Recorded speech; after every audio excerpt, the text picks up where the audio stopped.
The massive courtroom floated in space like a crystal palace.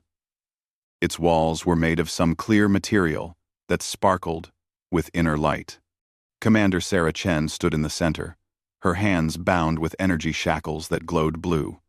Around her, alien beings filled every seat, their strange eyes focused on her with hatred and disgust. Sarah had never seen so many different species in one place. There were tall, thin creatures with silver skin and no hair. Others looked like walking trees with glowing bark. Some had too many arms, others had no arms at all. But they all had one thing in common. They all wanted her dead.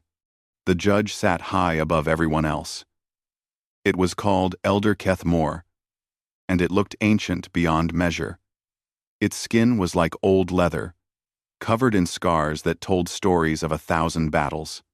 When it spoke, its voice filled the entire room without effort. "Commander Sarah Chen of the human species," Elder Keth Moore said slowly. "You stand accused of the worst crime possible under galactic law. You are charged with genocide against the peaceful Keltharian people. You destroyed their homeworld and killed billions of innocent lives." Sarah lifted her chin. She had been a soldier for 20 years, and she knew how to stand tall even when facing death. "I did not commit genocide," she said in a clear voice. "I was trying to save them." Angry sounds filled the courtroom. Some aliens hissed, others made clicking noises with their mouths. A few shouted words in languages Sarah did not understand, but she could tell they were not nice words. The prosecutor stepped forward. Its name was Zex Thul, and it belonged to a species called the Vorthok. It looked like a giant insect covered in black armor. When it moved, its feet made sharp clicking sounds on the floor. "The evidence is clear," Zex Thul said, its voice cold as ice. "We have recordings from space stations near Kelthar Prime. They show the human ship called Defiance firing weapons at the planet. After these attacks, the planet's atmosphere began to die. Plants turned black. Animals fell dead in the streets. The oceans became poison. A huge screen appeared in the air above the courtroom. It showed Sarah's ship, a small human vessel with Earth's flag painted on its side. The ship was shooting bright beams of energy toward a beautiful blue-green planet below. "This is fake," Sarah said, but her voice was lost in the noise of the crowd. "The recordings come from 3 different stations," Zex Thul continued. "They all show the same thing. The human ship attacked without warning. There was no war. No threat to Earth. The Keltharians were a peaceful people who had never hurt anyone." The screen changed to show the planet after the attack. Where once there had been green forests and blue oceans, now everything was gray and dead. Cities lay empty. Rivers ran black. Nothing moved except the wind blowing dust across empty streets. Sarah felt sick looking at it. She remembered that day too well. She had been there, fighting desperately to prevent exactly this disaster. But somehow, her memories did not match what the recordings showed. "My ship's computer logs will prove my innocence," Sarah said. "Check them. You will see that I was fighting against the real enemy, not attacking the planet." Zex Thul made a sound like laughing, but there was no joy in it.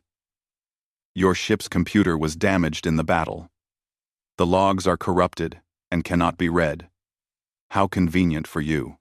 Sarah's heart sank. Without those logs, she had no way to prove what really happened.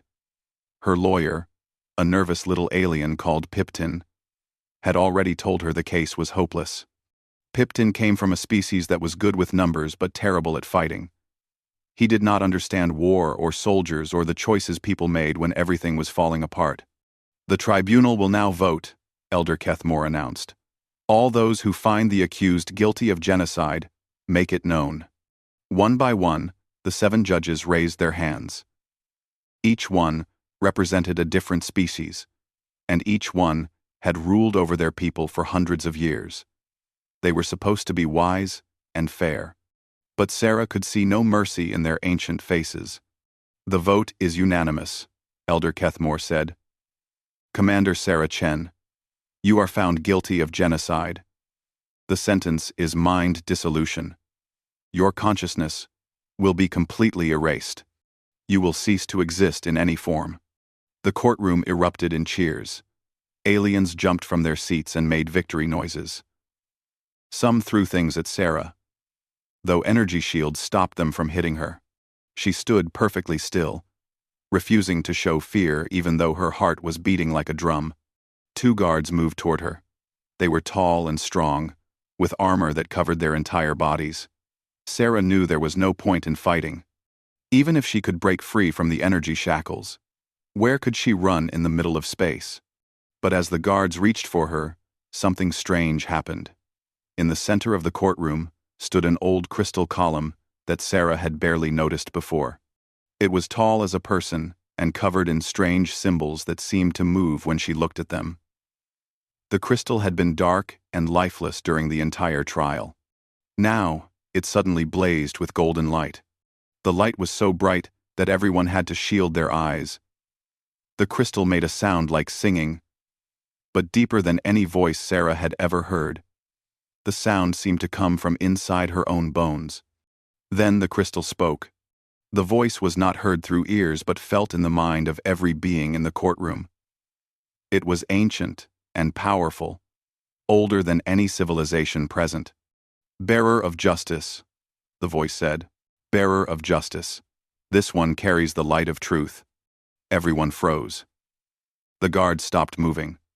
The judges stared with their mouths open.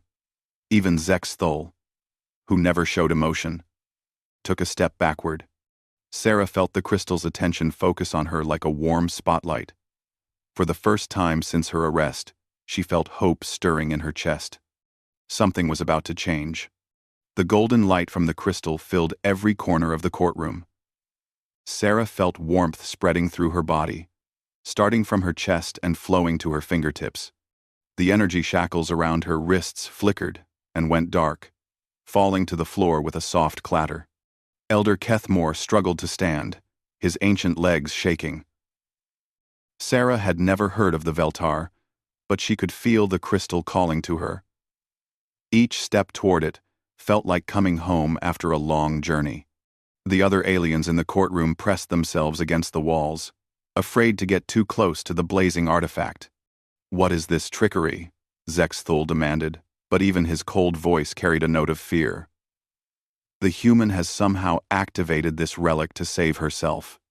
"Impossible," said Elder Kethmore. "No one knows how Velthari technology works. Their civilization vanished before any of our species learned to build fires." The crystal pulsed brighter as Sarah approached. When she was close enough to touch it, images suddenly filled the air around them. The pictures moved like recordings, but they were made of light and seemed more real than anything Sarah had ever seen. She saw herself standing on the bridge of her ship, but this was different from the recordings shown during the trial. In this vision, she was not attacking Kelthar Prime. Instead, she was shouting orders to her crew, trying desperately to stop something terrible from happening. "Emergency power to shields," the vision Sarah yelled. "We have to get between that thing and the planet." The images shifted to show what she had been fighting.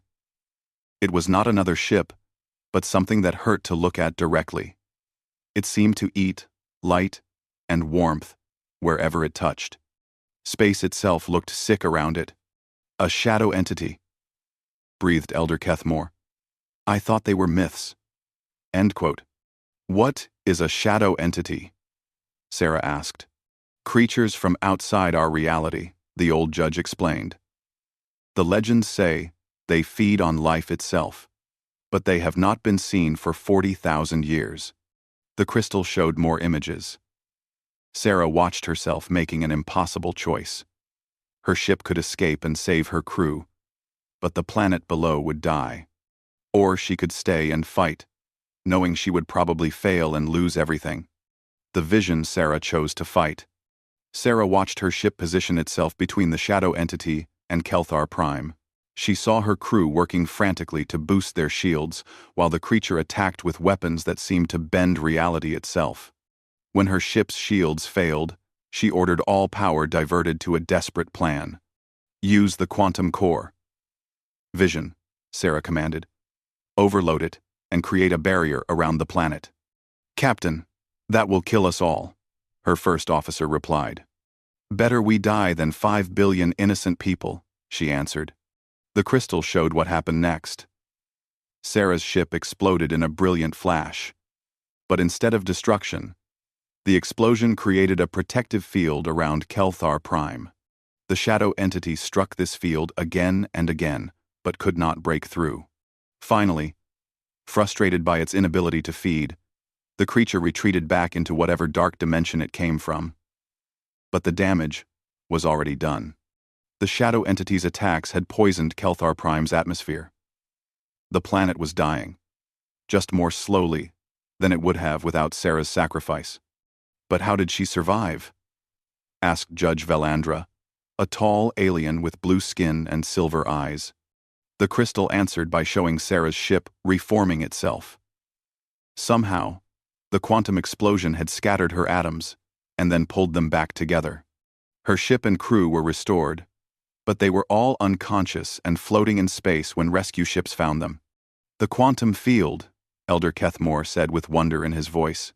It must have preserved their quantum signatures during the explosion. Incredible. But there was more. The crystal revealed that someone had been watching the battle. Hidden sensors had recorded everything, but these recordings had been altered before being sent to the galactic authorities. The real enemy attacks were edited out, making it look like Sarah's ship was the aggressor. Who would do such a thing? Judge Tickmull asked. His species looked like walking crystals themselves, and his voice made musical sounds when he spoke. The crystal showed a symbol. 3 interlocking circles with sharp edges that seemed to cut through reality.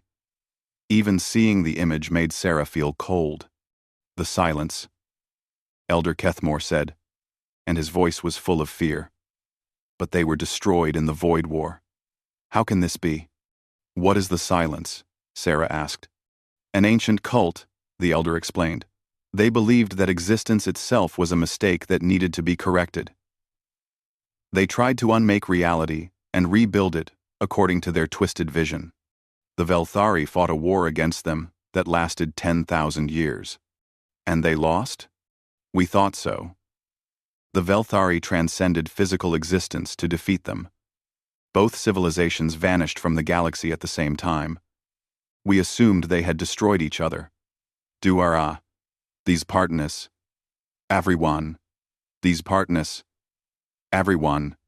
The crystal pulsed again, and Sarah felt knowledge flowing into her mind. She saw flashes of the ancient war. Entire star systems being erased from existence. Reality itself being torn apart and rewoven like cloth. The Velthari had sacrificed everything to stop the silence from unmaking the universe. But some of the silence had survived by hiding in the spaces between dimensions. They had spent 50,000 years, slowly rebuilding their strength and developing new weapons. The attack on Kelthar Prime had been a test of their power. They are preparing for something called the Great Unmaking, Sarah said, though she was not sure how she knew this. They want to drain the life from entire star systems to fuel a ritual that will let them rewrite the laws of physics. The courtroom fell silent. The idea was so terrible that even Zek's Thul seemed shaken. Why does the crystal respond to this human? Judge Velandra asked. What makes her special? More images flowed from the artifact. These showed Sarah as a child on Earth, growing up under a sun that sent out unusual radiation. Earth's magnetic field was different from other planets, creating conditions that changed how human brains developed. Quantum consciousness, Elder Kethmore said with amazement. Humans can perceive reality distortions that other species cannot detect. That is why the silence could not fool her completely. She could sense that something was wrong even when the evidence said otherwise. Sarah felt the crystal's attention focus on her again. This time, words formed in her mind that only she could hear. The Velthari left guardians and tools for those who would continue the fight. You have been chosen, bearer of justice. Will you accept the burden of protecting reality itself? Sarah looked around the courtroom at all the alien faces staring at her. These beings had been ready to execute her minutes ago. Now they looked at her with hope and fear. She thought about the billions of people on Kelthar Prime who were still dying from the shadow entity's poison. She thought about the silence hiding in the darkness, planning to destroy everything that existed. She thought about Earth and all the worlds full of people who had no idea what was coming. I accept, she said aloud. The crystal blazed even brighter, and Sarah felt power flowing into her like electricity. Knowledge filled her mind. Star maps, showing hidden Velthari bases, weapon designs that could hurt creatures made of living darkness, and most importantly, the locations of silent cells throughout the galaxy. When the light faded, Sarah was no longer just a human soldier. She was something new, the first guardian in 50,000 years. The trial was over, but the real fight was just beginning. 3 days after the crystal spoke, Sarah stood in a war room deep inside the tribunal station. Maps of the galaxy covered every wall, marked with red dots that showed where the silence had been active. Each dot represented millions of dead beings. Elder Kethmore sat across from her, looking older than his already ancient years. "Show us what you learned from the crystal," he said. Sarah placed her hand on a control panel, and the room filled with holographic images. The knowledge the crystal of Veltar had given her was still overwhelming, but she was learning to control it piece by piece. The silence never disappeared. She began. They hid in pocket dimensions, spaces between our reality and the void. For 50,000 years, they have been slowly poisoning our universe from the inside. The images showed how they did it. Silence agents would find planets rich with life and secretly plant reality anchors, devices that created tiny tears in space-time. These tears were so small that normal sensors could not detect them, but they slowly drained life energy from everything nearby. "This explains the dead zones," said Admiral Thexkar, a military leader whose species looked like armored bears. "Entire systems where all life suddenly stopped growing. We thought it was natural radiation." "It was not natural," Sarah confirmed. "Every dead zone has a reality anchor hidden somewhere in its center. The silence has been harvesting life energy for millennia, storing it for their final plan." Judge Velandra leaned forward. "What final plan?" Sarah's expression grew dark. "They call it the Great Unmaking. They want to gather enough life energy to power a weapon that can rewrite the fundamental laws of physics. They plan to unmake everything that exists and rebuild reality according to their vision." "How much energy would they need?" Elder Kethmore asked. "According to the crystal's knowledge, they would need to drain at least 1,000 inhabited star systems," Sarah replied. "They are about halfway to that goal." The room fell silent as everyone absorbed this information. 500 star systems worth of life energy, trillions upon trillions of living beings, had already been consumed to fuel this mad plan. "How do we fight them?" Admiral Thexkar demanded. "If they can hide between dimensions, how do we even find them?" "All," Sarah smiled grimly. "The crystal gave me the ability to see through their illusions. I can detect reality distortions that normal technology cannot find. But there is more. Humans have natural defenses against silence weapons." She activated another hologram, this one showing brain scans of different species. Human brains looked different from all the others, with unusual electrical patterns that seemed almost chaotic. Earth's magnetic field and solar radiation created mutations in human neural development, Sarah explained. "Our brains process reality in a way that makes us resistant to dimensional manipulation. The silence cannot predict our actions or control our minds the way they can with other species. That is why they tried to frame you," Elder Kethmore realized. "They knew humans would be a threat to their plans." "Exactly. But their mistake was choosing Kelthar Prime for their test." The planet was protected by orbital monitoring stations from 6 different civilizations. Even with their reality manipulation, they could not alter every recording without being noticed. Sarah brought up new images showing the true battle at Kelthar Prime. The recordings had been carefully examined by the galaxy's best technicians, and the fake elements had been identified and removed. "This is what really happened," Sarah said. The room watched as the real events unfolded. Sarah's ship had detected unusual energy readings near Kelthar Prime and gone to investigate. She had found a massive silence facility hidden in the planet's asteroid belt, using cloaking technology that bent light and space around it. The facility was a harvesting station, a machine designed to drain life energy from entire planets.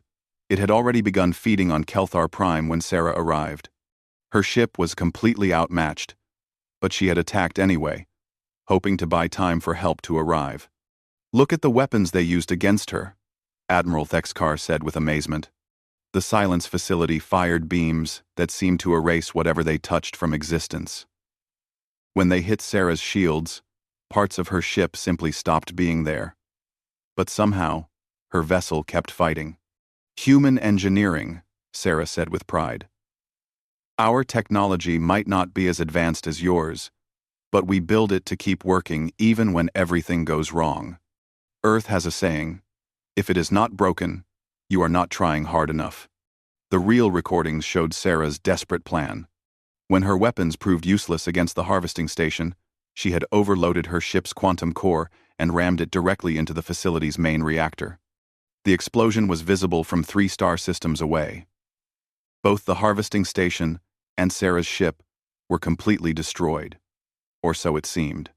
The quantum energies released by the explosion had created a temporary tear in reality, pulling everything into a state between existence and non-existence. "The crystal shows that the Velthari had similar technology," Sarah explained. "They built quantum cores that could manipulate the boundaries of reality. When mine exploded, it created a resonance effect that brought me back from the void." "But at what cost?" Judge Tikmal asked, his crystal body chiming sadly. "The planet below was still poisoned." "Yes, but slowly, instead of instantly. Without Sarah's intervention, Kelthar Prime would have been drained completely in hours. Instead, the harvesting process was disrupted and took months to complete. This gave us time to evacuate most of the population." Elder Kethmore stood up, his old joints creaking. "We owe you an enormous apology, Commander Chen. We nearly executed the one person who tried to prevent this tragedy." "Apologies will not bring back the dead," Sarah replied. "But stopping the silence might prevent more deaths. The crystal has shown me the locations of 12 more harvesting facilities. Some are already active, others are still under construction."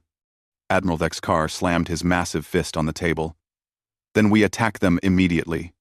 "It will not be that simple," Sarah warned. "The silence has had 50,000 years to prepare.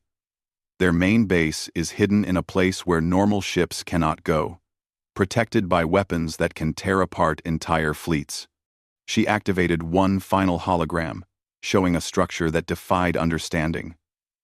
It looked like a black metal city wrapped around a dying star. But the geometry was all wrong. Corridors twisted through dimensions that should not exist, and towers stretched into spaces that had no up or down. "The nexus of unmaking," Sarah said. "Their main fortress, built in a pocket dimension, anchored to our reality by gravitational tethers connected to a black hole. This is where they are storing all the harvested life energy."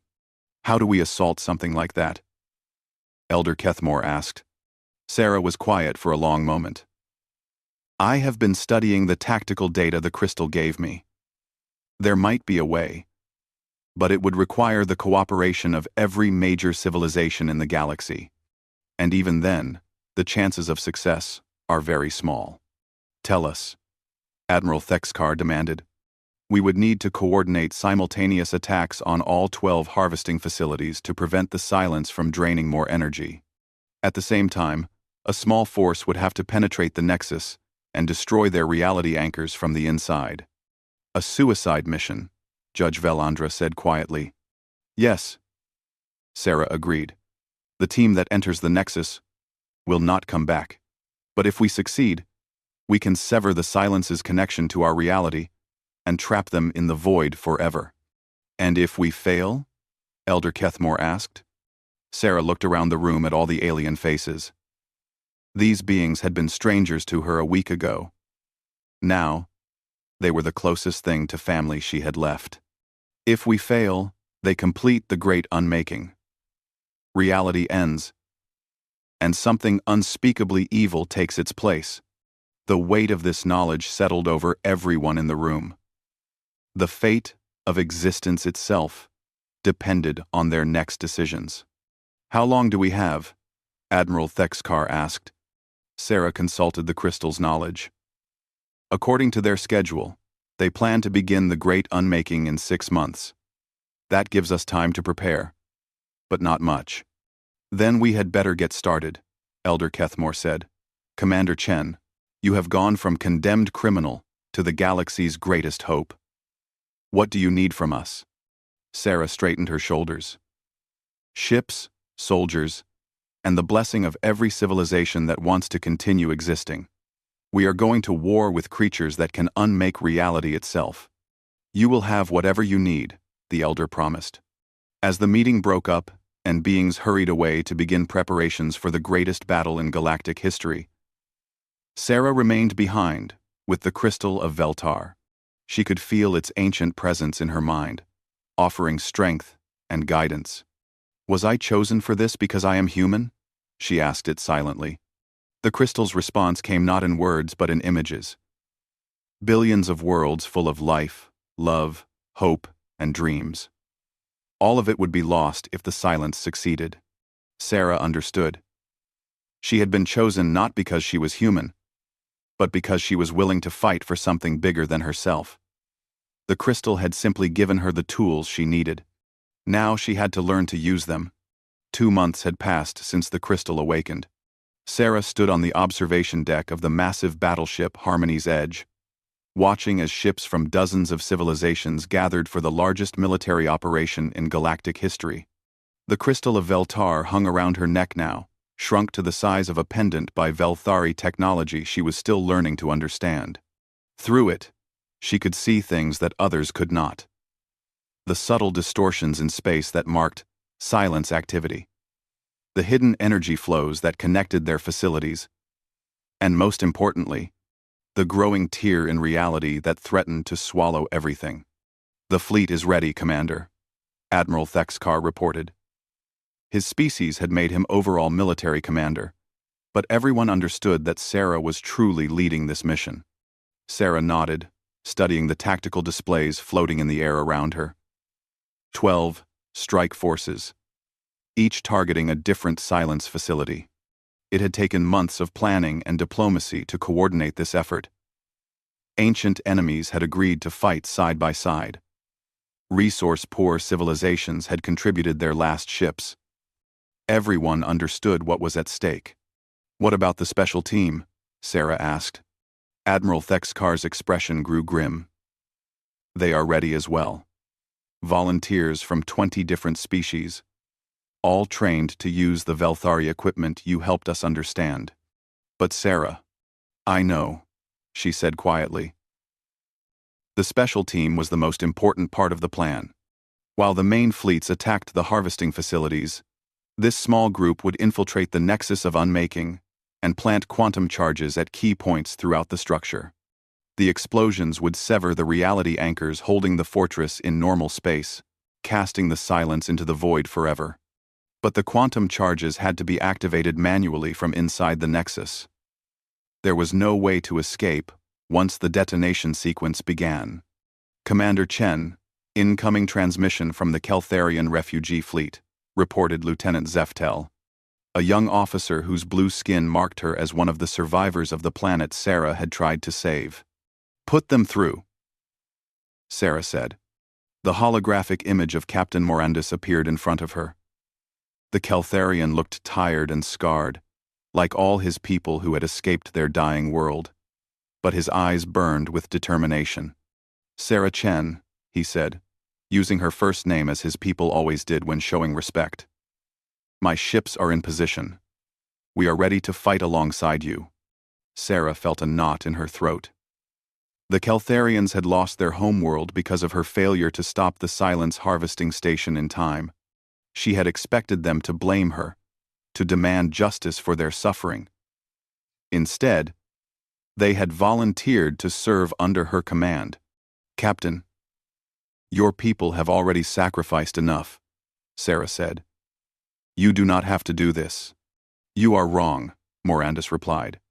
We have to do this. Our world died slowly over many months. Do you know what that was like? Watching our forests turn gray, our oceans become poison, our children grow weak and sick, while we could do nothing to help them? Sarah closed her eyes. She had seen the reports from Kelthar Prime's final days. The evacuation ships had saved millions, but billions more had died as the planet's ecosystem collapsed. You tried to save us, Morandus continued. You fought when you could have run. You sacrificed your ship and crew to give us time to escape. How could we do less for the rest of the galaxy? After the transmission ended, Sarah stood quietly for several minutes. Through the crystal, she could feel the weight of responsibility settling on her shoulders like a mountain. Billions of beings were counting on her to succeed. Commander, we are receiving the final reports from the scout teams, Admiral Thexkar said. Sarah pulled up the intelligence data on her command displays. The scouts had been watching the Silence facilities for weeks, mapping their defenses and identifying weaknesses. What they had found was not encouraging. They have been preparing for our attack, Sarah said, studying the reports. Energy shields, automated defense platforms, reality distortion fields that will make navigation almost impossible. How could they know we were coming? They have been watching us for 50,000 years, Sarah replied. They probably understood our response better than we did. She activated a galaxy-wide communication channel. Every ship in the massive fleet would hear her words, along with the billions of beings waiting on their homeworlds. This is Commander Sarah Chen, she began. In 1 hour, we will attack the enemies of all life. The Silence has hidden in darkness for millennia, feeding on our worlds and planning our destruction. Today, we bring them into the light. She paused, thinking about all the different species listening to her words. Each had their own languages, customs, and beliefs, but they all shared the same desire to protect their families and preserve their way of life. I will not lie to you, Sarah continued. Many of us will die today.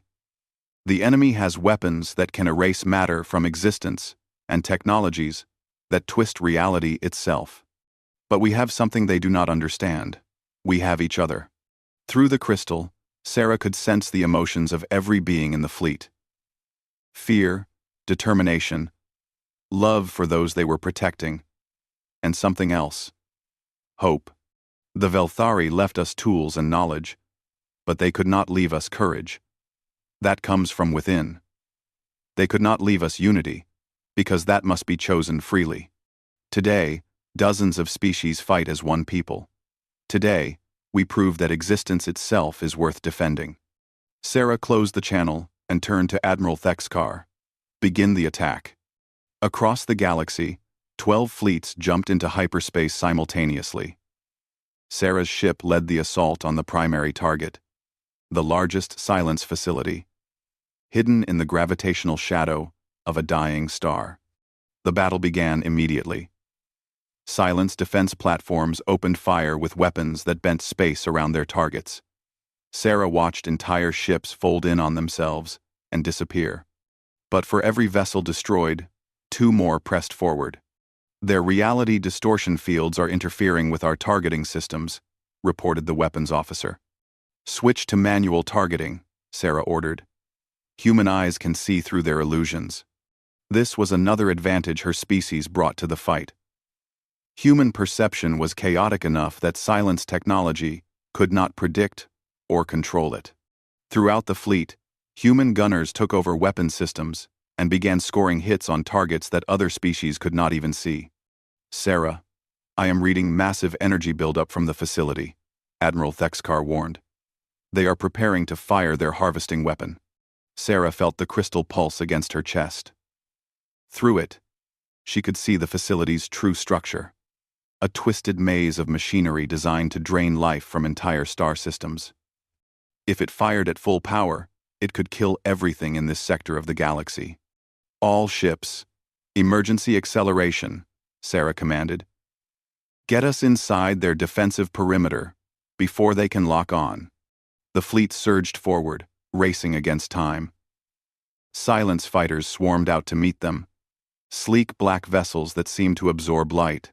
The space around the facility became a chaos of energy beams, explosions, and ships phasing in and out of reality.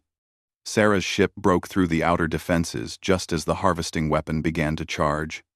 Through the crystal, she could see the energy building. Stolen life force from 1,000 dead worlds, ready to be released as a weapon of ultimate destruction. "Target the main reactor core," Sarah ordered. "Everything we have." Her ship's weapons struck the facility's central structure. For a moment, nothing seemed to happen. Then, cracks of golden light began spreading across the black metal surface. "The quantum charges are working," Admiral Thexkar shouted. "The facility's reality anchors are destabilizing." Maxted reported on no. The silence facility began tearing itself apart as competing gravity fields pulled it in different directions. The harvesting weapon's energy discharge went wild, creating a storm of raw force that consumed everything nearby. "Pull back," Sarah commanded. "Let the facility destroy itself." As her fleet retreated, Sarah watched the facility collapse into a point of blazing light. When the light faded, nothing remained except empty space and the scattered debris of silence technology. "Commander, reports coming in from the other strike forces," the communications officer announced. 7 facilities destroyed, 2 heavily damaged. 1 escaped into hyperspace. 2 of our fleets were lost entirely. Sarah closed her eyes. Hundreds of thousands of beings had died in the past hour, many of them following her orders. But 11 of 12 harvesting facilities had been eliminated. The silence could no longer gather the energy they needed for the great unmaking. "What about the special team?" Sarah asked. "They launched successfully during the battle," Admiral Thexkar reported. "Captain Morandis volunteered to lead them personally. They should reach the nexus of unmaking in 6 hours. Enwell, Sarah nodded. The hardest part was still ahead. Even without new energy sources, the silence had enough stored power to begin their reality-altering ritual. The only way to stop them was to destroy their main fortress from the inside. "Set course for the nexus," Sarah ordered.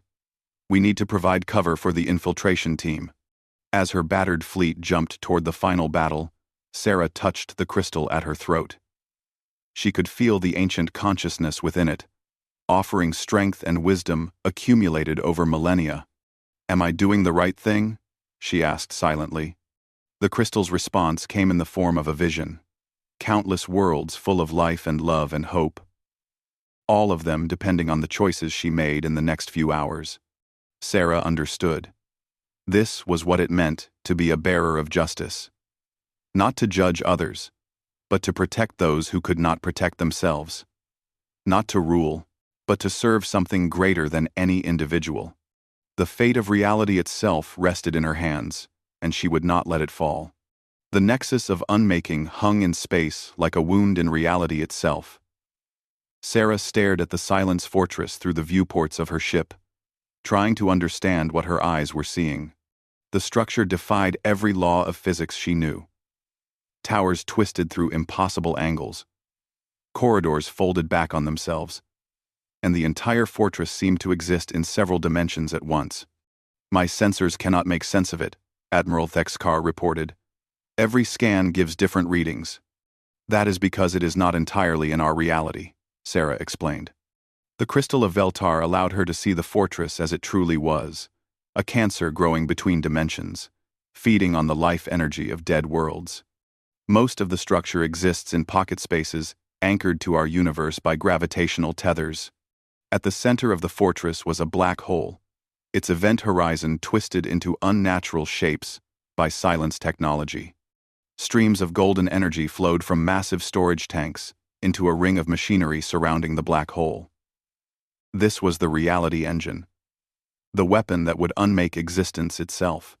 "Commander, incoming transmission from Captain Morandus," the communications officer announced. The holographic image of the Keltharian captain appeared on the bridge. He was inside some kind of small stealth ship, his face lit by the glow of instrument panels. "Sarah, my team has reached the outer defenses," Morandus reported. "The silence do not seem to have detected us yet, but getting inside will not be easy. The fortress has automated defense systems that can target anything larger than a grain of sand." "What about the quantum charges?" Sarah asked. "We have them.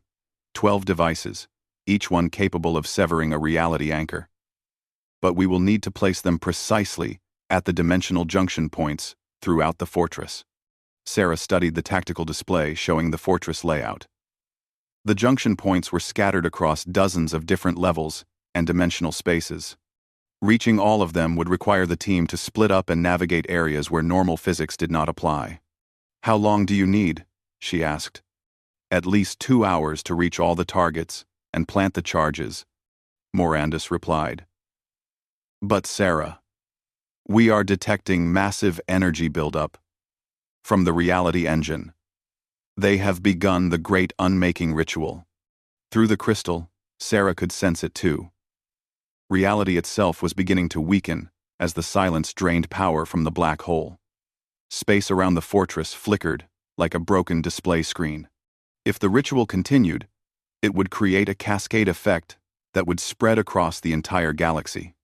"We will buy you time," Sarah promised. "Begin your infiltration." Morandus nodded grimly. "It has been an honor serving under your command, Sarah Chen.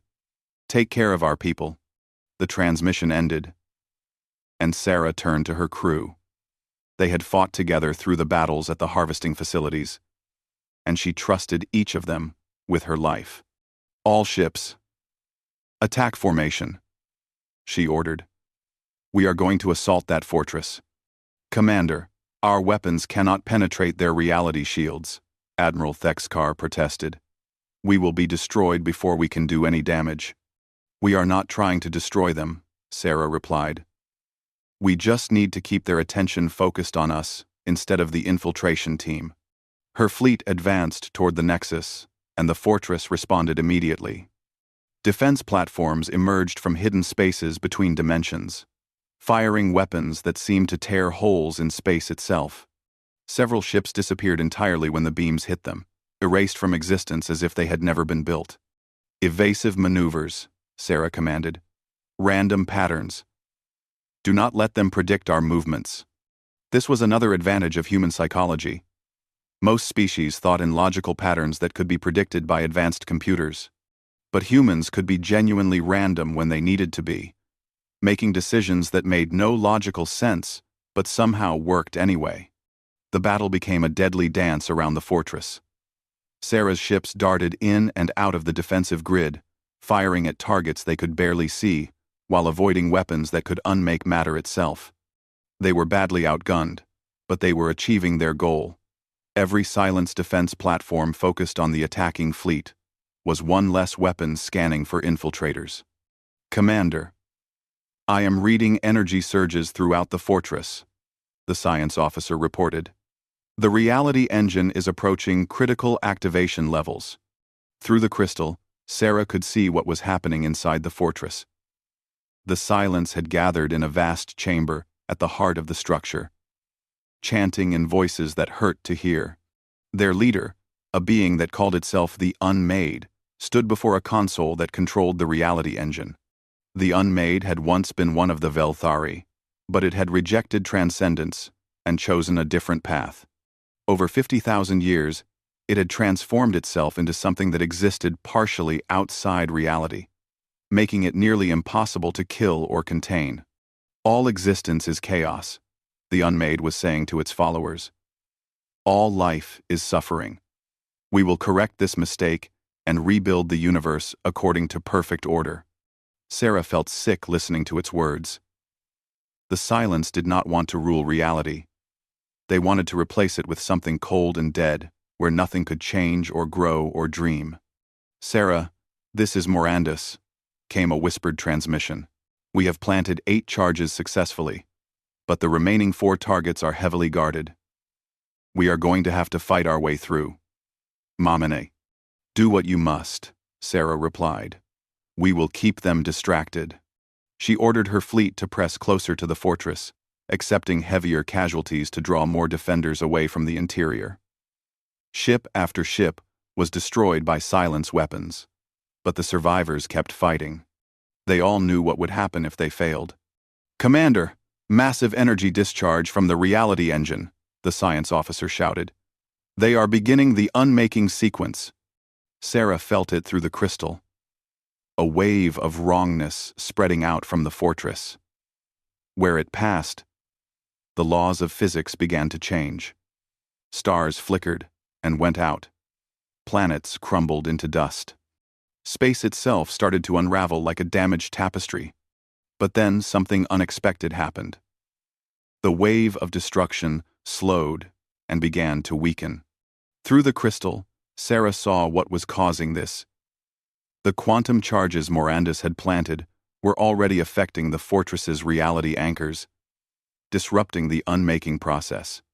"Sarah," Morandus's voice came through heavy static. "We have planted 11 charges, but I cannot reach the final target. There are too many defenders. And my team is gone." Sarah's heart sank. The infiltration team had known it was a suicide mission, but hearing the reality of it still hurt. These brave beings had sacrificed everything to give the galaxy a chance. "One charge remaining?" she asked. "Yes, at the primary dimensional junction in the central chamber. If I cannot plant it, the ritual will continue. The other charges will only slow it down." Sarah made a decision that she knew would either save the galaxy or doom it. "Morandus, prepare to beam out. I am coming to finish the mission."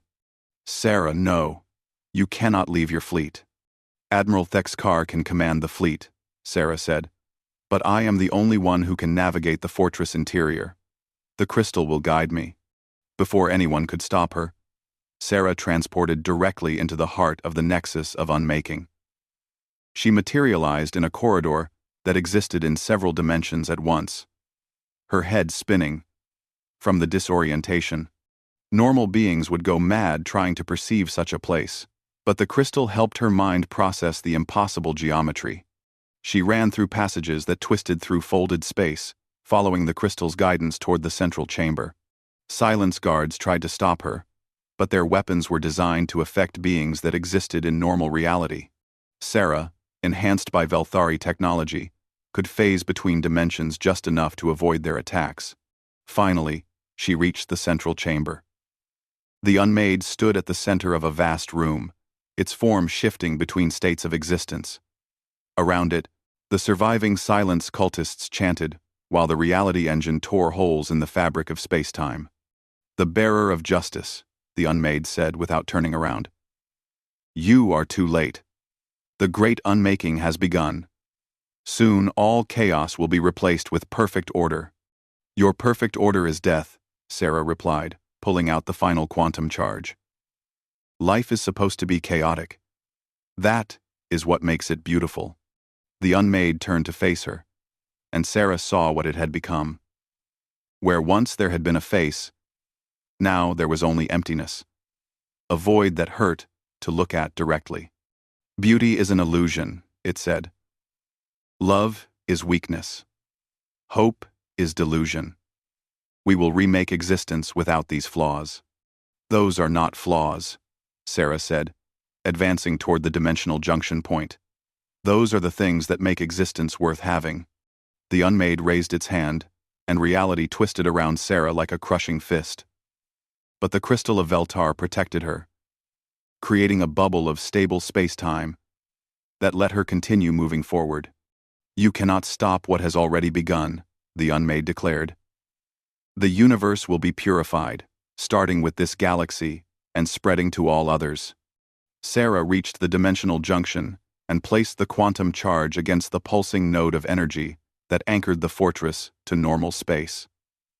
As soon as she activated it, alarms began blaring throughout the structure. "All charges armed," she said into her communicator, detonating in 30 seconds. The Unmade screamed with rage and unleashed its full power against her. Reality shattered around Sarah like glass, but she held on, protected by the crystal and her own stubborn human will to never give up. The countdown reached 0. 12 quantum explosions went off simultaneously throughout the fortress, each one severing a reality anchor that had held the structure in normal space. The nexus of unmaking began to collapse into the spaces between dimensions, taking the silence and their reality engine with it. But the quantum explosions also tore open a gateway back to normal space. Sarah felt herself being pulled toward it, along with the Unmade and the collapsing fortress. At the last second, she made a choice that surprised even herself. Instead of escaping through the gateway, she grabbed the Unmade and threw it back into the collapsing fortress. "This is for Kelthar Prime," she said, "and for everyone else you killed." The gateway closed just as Sarah tumbled through it. She found herself floating in normal space, surrounded by the wreckage of the Silence Fortress.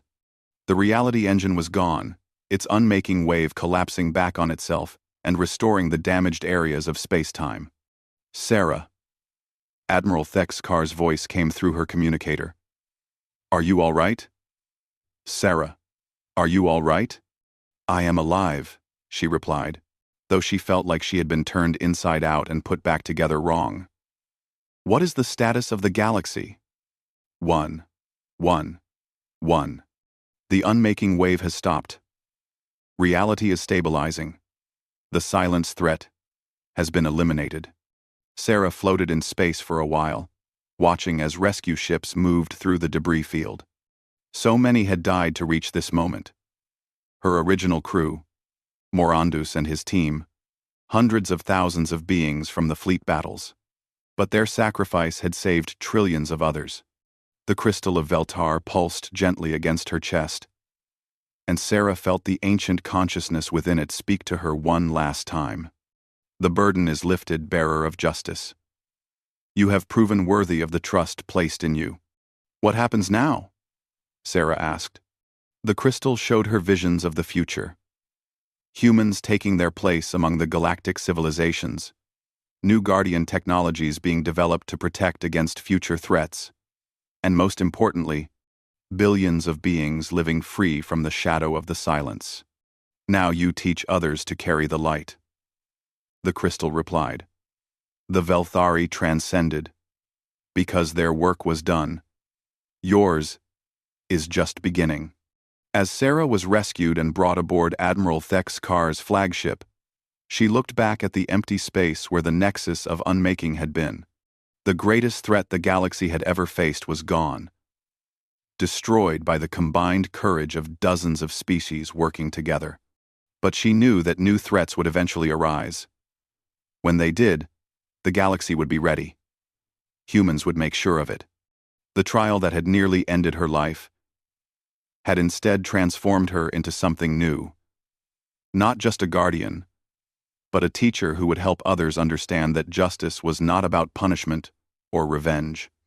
It was about protecting those who could not protect themselves and ensuring that existence remained a place where life could flourish.